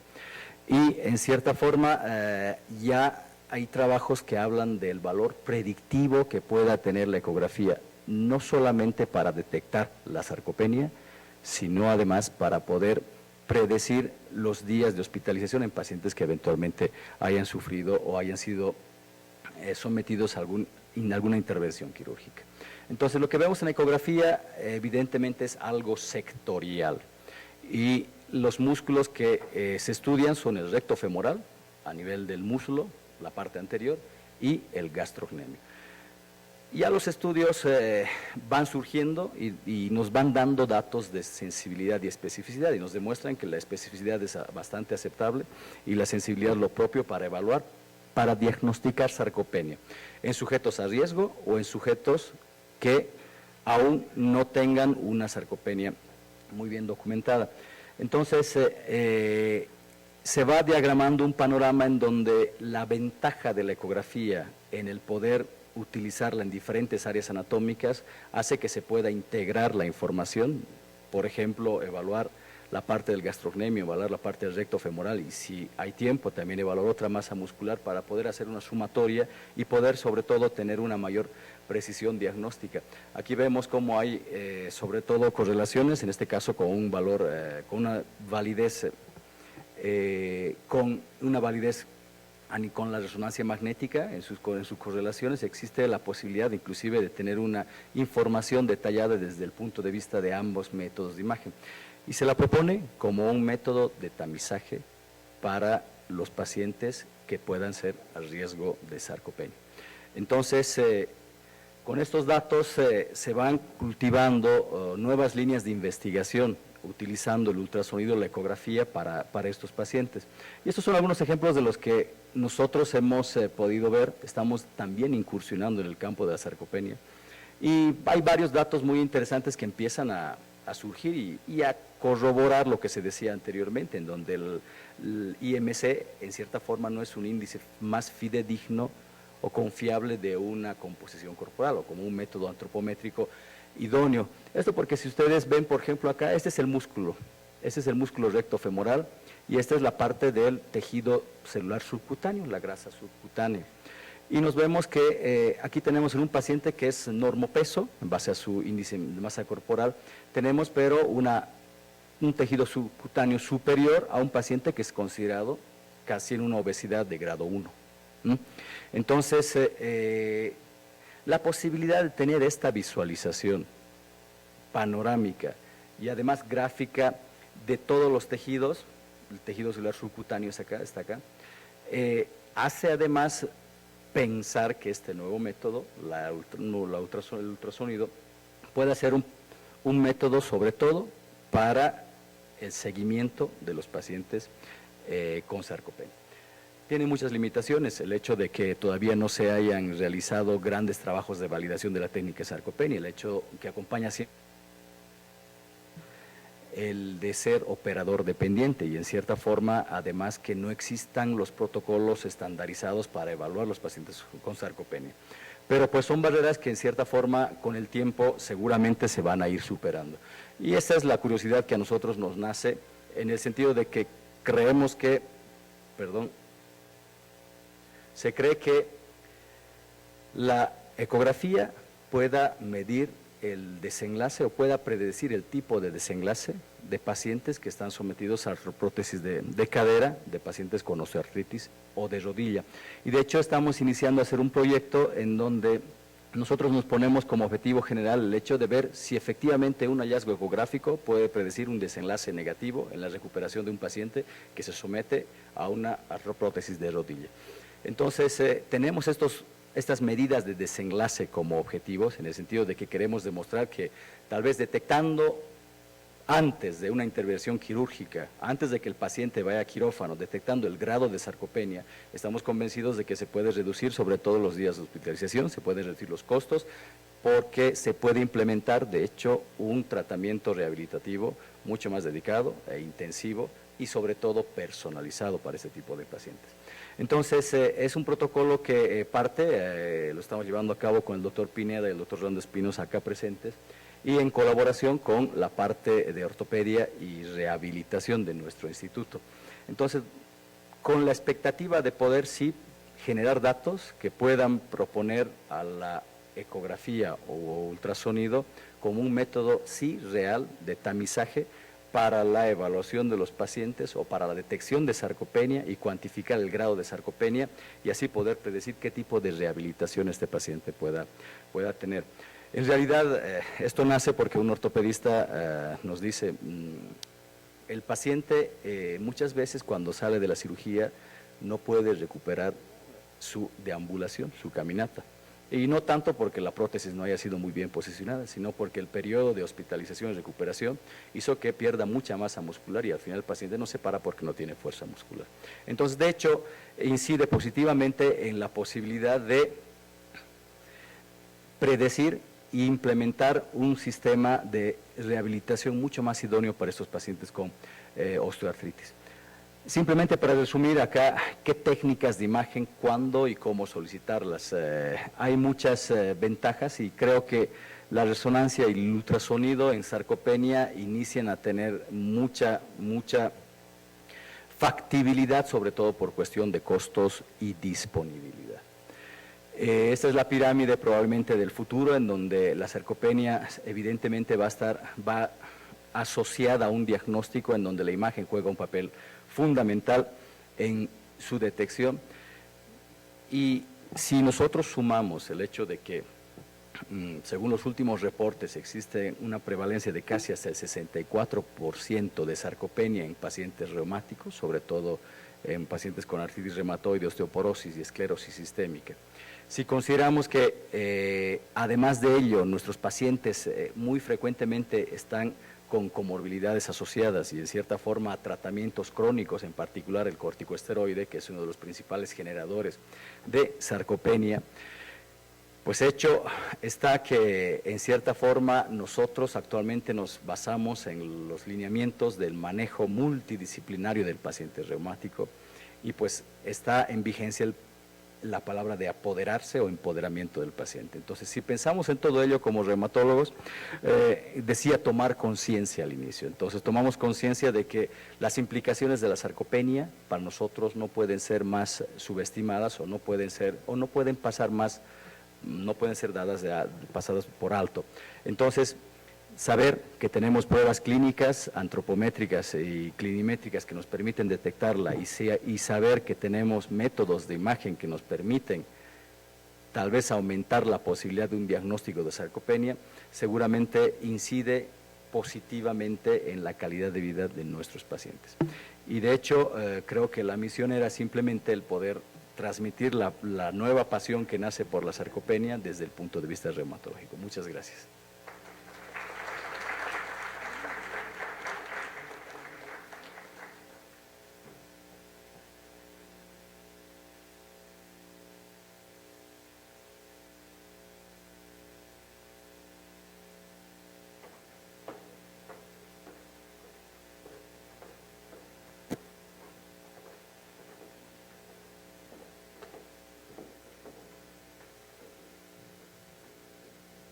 Bueno, pues agradezco a todos los ponentes y bueno, tenemos algunos minutos antes de pasar al vino de honor, ¿verdad, doctor Jiménez? Para preguntas y comentarios. Ya veo ahí al doctor nervioso. Sí, felicitaciones a todos, pero sí me quedan algunas dudas. Para el primer ponente la cuestión sería, si no tenemos estándares de referencia nacional, ¿cuál sería su proxy para poder establecer estos puntos de corte posteriormente y saber si su fórmula va a ser buena o no tan buena, etcétera? Porque está comparando contra otra población que quién sabe qué tan parecida pueda o no ser con nosotros. Para la segunda ponente, mi duda es que tome en cuenta que el artritis reumatoide es un factor de riesgo cardiovascular aislado, de manera que a lo mejor no sale contra lo caquexio o no, pero a lo mejor si la divides por actividad o por tiempo de evolución de enfermedad, pudiera ser que la cuestión endotelial pudiera ser más precisa. Y finalmente en la de la rodilla, no sé si la edad tenga que ver, o sea, si es causa-efecto, si el que me lastimé la rodilla haga que después, con el paso del tiempo, tenga el problema de sarcopenia, o es solamente un hecho de que ya soy más viejo y tengo más sarcopenia. No sé si eso lo pueden aislar realmente en este estudio.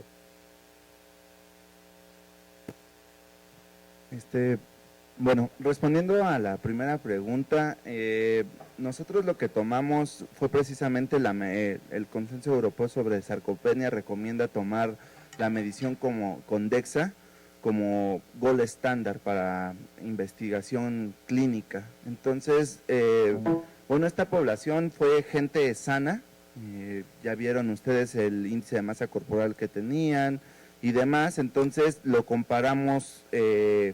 Nuestro gold estándar fue eso, el DEXA, ¿no? Y con eso hicimos la validación con el equipo de bioimpedancia. Les decía yo, la limitación del estudio, pues es que es una población realmente pequeña, se utilizaron 101 participantes, de gente que acudía al instituto, acompañantes de pacientes. Entonces, lo asumimos y pensamos que, bueno, lo vamos a utilizar en futuros estudios en nuestra población, y pues ese sería el comentario. Bueno, para mí fue como más un comentario, ¿no? Sobre hacer la diferencia entre las categorías de la actividad de la enfermedad. Pues sí, realmente la hipótesis que se plantea es que a partir de la caquexia se puede observar el daño endotelial, pues puede ser al revés la dirección, evidentemente, como comenta, y también en análisis que todavía falta hacer, podría categorizarlo por grupos de enfermedad, por la actividad de la enfermedad, aunque sí hay mucha discordancia. Bueno, lo que se ha medido es la asociación entre la actividad de la enfermedad y la presencia de la masa grasa, pero todavía hay controversia, ¿no? por los índices que se utilizan para medir la actividad de la enfermedad. Entonces, pues sí, lo voy a contemplar para los análisis. Gracias.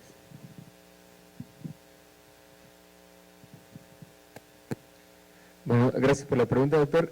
Efectivamente es una de las teorías que tuvimos. En su momento pensamos, no el 100% de la gente mayor desarrolla sarcopenia o caquexia, es 2/3 partes.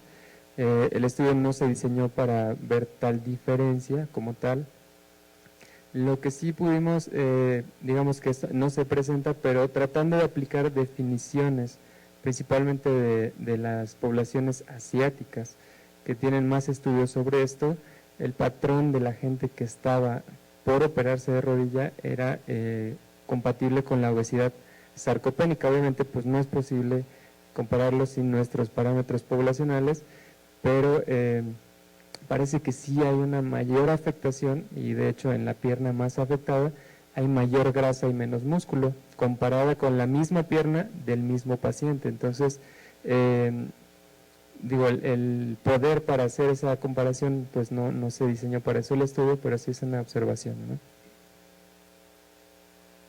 Sí, hay varias preguntas de los médicos que están conectados vía web, y una de ellas es: ¿qué recomendaciones pueden dar para evitar la caquexia reumatoide y qué papel juega la dieta, ejercicio y actividad de la enfermedad para su desarrollo? Bueno, gracias.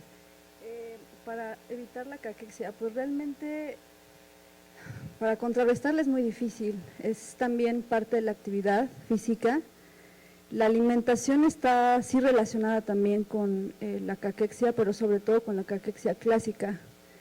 Entonces, pues la recomendación es tratar de no dejar de hacer alguna actividad física, controlar las enfermedades, porque se sabe que la caquexia se presenta como una enfermedad subyacente. Entonces primero se tiene que controlar la enfermedad, ya sea insuficiencia cardíaca, enfermedad renal, artritis reumatoide, el control de la enfermedad y el papel de la dieta. Se han encontrado que los pacientes con caquexia no todos tienen bajas ingestas de alimentación, sobre todo en la caquexia reumatoide, porque como veíamos en el consenso, en la caquexia clásica, anorexia sí es uno de los criterios para diagnóstico. La actividad física, pues ya lo había mencionado, sí juega un papel muy importante. Y me falta algo, perdón. No, es la dieta y el ejercicio y actividad de la enfermedad, que ya fue lo que lo comentó. Sí, y sobre todo la actividad de la enfermedad. De hecho hay una revisión que hizo el doctor Neme, ¿sí se pronuncia así? Y donde mencionaba, ¿no?, que la asociación está muy controvertida entre la caquexia o la composición corporal y la actividad de la enfermedad por esta variedad de índices que se utilizan para diagnosticarla, ¿no? Gracias. Bueno, la siguiente pregunta es: pareciera que los parámetros analizados en la sarcopenia coinciden con aquellos considerados en el síndrome de fragilidad en ancianos. ¿Pudieran considerarse equivalentes? No, digo, es una línea muy delgada la que cursa entre fragilidad y sarcopenia. En este caso, la fragilidad netamente es considerada como un síndrome geriátrico, y con esta nueva clasificación vemos que hay una sarcopenia no solamente asociada a la edad, sino se puede presentar desde edades muy tempranas y relacionada a diferentes enfermedades. Entonces, pues no lo consideraría lo mismo. ¿Existe algún factor asociado o contribuyente desde la perspectiva genética en la caquexia reumatoidea? Genética. ¿Podrías volver a repetir? Sí. ¿Existe algún factor asociado o contribuyente desde la perspectiva genética en la caquexia reumatoidea? Pues Yo la no respondo, sé, no tenemos la realmente más lo que remota sé- idea. que No, sé la de- realidad es que esa sería es un área que, digamos, que con el grupo del doctor Alberto López hemos platicado, ¿no? Ellos estudian, bueno, es parte digamos, del equipo de trabajo y ellos están muy estandarizados ya en las cuestiones de genómica, proteómica. Entonces, esa es una buena pregunta que no tengo, de hecho no tengo una respuesta, no lo sé, no creo que no lo hemos explorado. También, de hecho, no Sí lo creo hemos que- comentado, no lo sé, pero con gusto si me das el nombre de la persona que lo dio, prometo ponernos en contacto con él en un par de semanas. Ok, Par de eso semanas. es el dato. Todo Bueno. para agregar, Rolando, la pregunta efectivamente es interesante. Existen dos autores que formulan la posibilidad de asociar el HLA-DR3 y 4 a la caquexia reumatoide. Ampliamente debatidos desde el punto de vista metodológico, pero hay esta perspectiva y hay esta formulación, pues seguramente a aclarar con el tiempo. Alberto, ¿tú tienes algo de información sobre genética o no sé si está por ahí Gaby, pero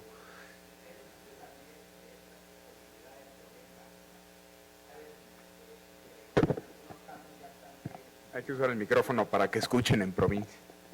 Bien caracterizadas, pacientes con ARC asociado, factores genéticos. La población mexicana es de mucho estudio en riqueza de estos factores genéticos.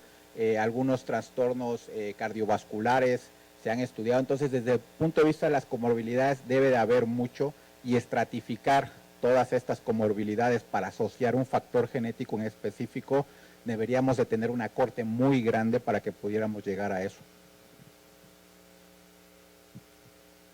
En unas 2 semanas le llega la información al doctor. Bueno, dice, ¿se ha comparado la sarcopenia en enfermedades reumáticas con pacientes diabéticos u oncológicos? No existe, bueno, que yo conozca, no existe esta comparación entre enfermedades reumáticas y endocrinológicas. Lo que existe es desde 1998, yo creo hay diversos estudios, sobre todo en grupos de Finlandia, Suecia, Noruega, donde han comparado la composición corporal en gente con artritis reumatoide, lupus, osteoartritis. Esas comparaciones entre enfermedades reumáticas sí existen.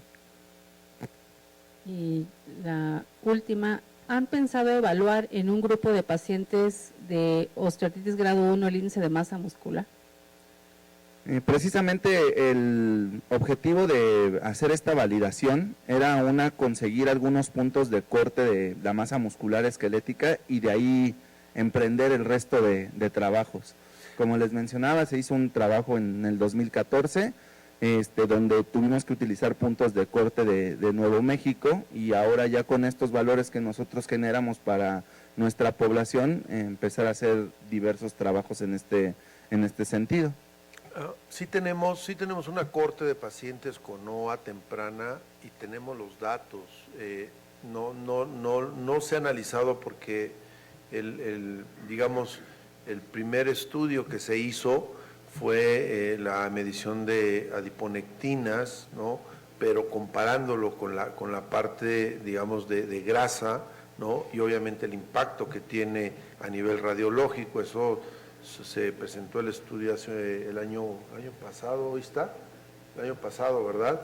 Se presentó en EULAR y este año se presentó el de impacto de adipoquinas a nivel de radiológico, lo presentó el doctor Gerardo aquí presente, y entonces sí tenemos los datos, sería cuestión nada más de analizarlos, pues sí tenemos una cohorte de 170 pacientes con OA temprana, con criterios, digamos, de Kellgren-Lawrence 1-2, pero no lo tengo hoy en mente, pero sí tenemos la información.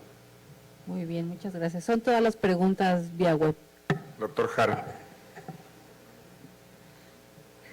De que ya no iba a tiempo. Me queda claro que tengo sarcopenia, así que eso no es el motivo. Y el término caquexia reumatoide es un término muy antiguo, conocido desde los primeros estudios de artritis reumatoide.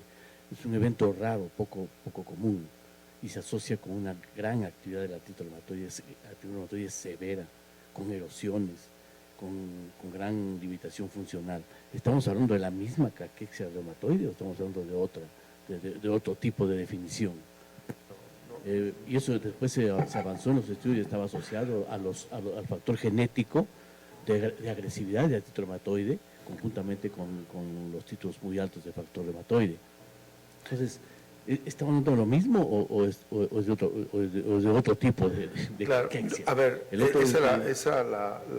te la contesto yo, Jara. Creo que sí puede ser lo mismo, esas grandes descripciones del paciente postrado en cama, sin poderse mover, sin músculo prácticamente, con grandes deformidades.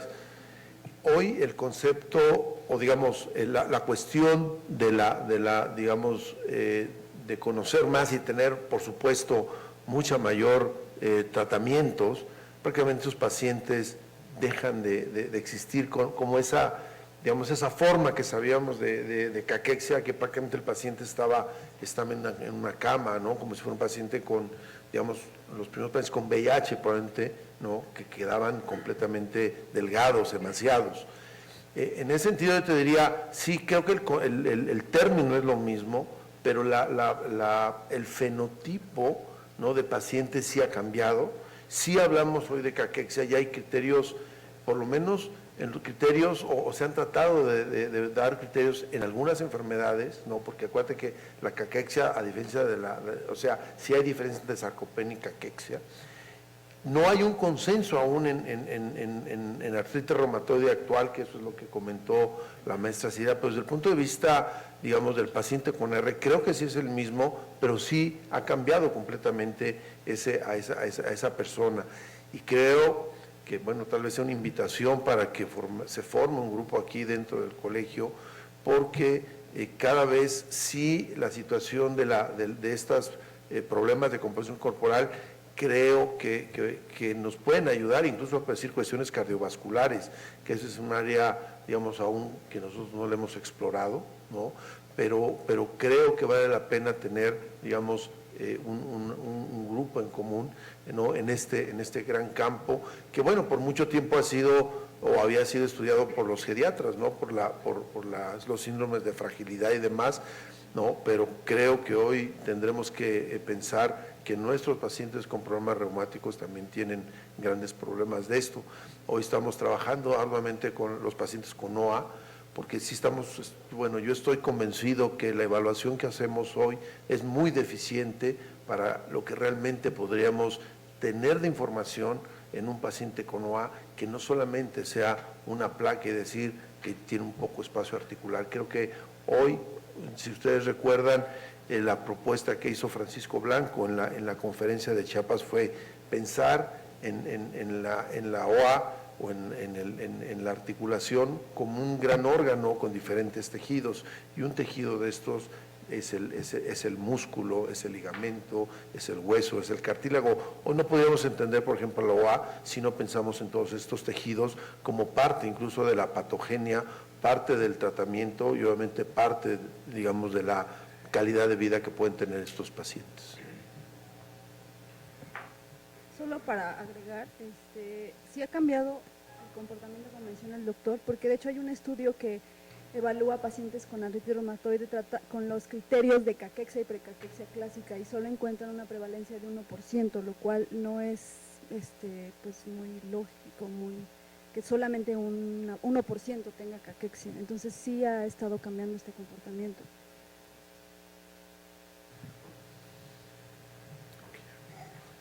Si no hay más preguntas, me gustaría que le agradeciéramos a nuestros ponentes la excelente sesión del día de hoy.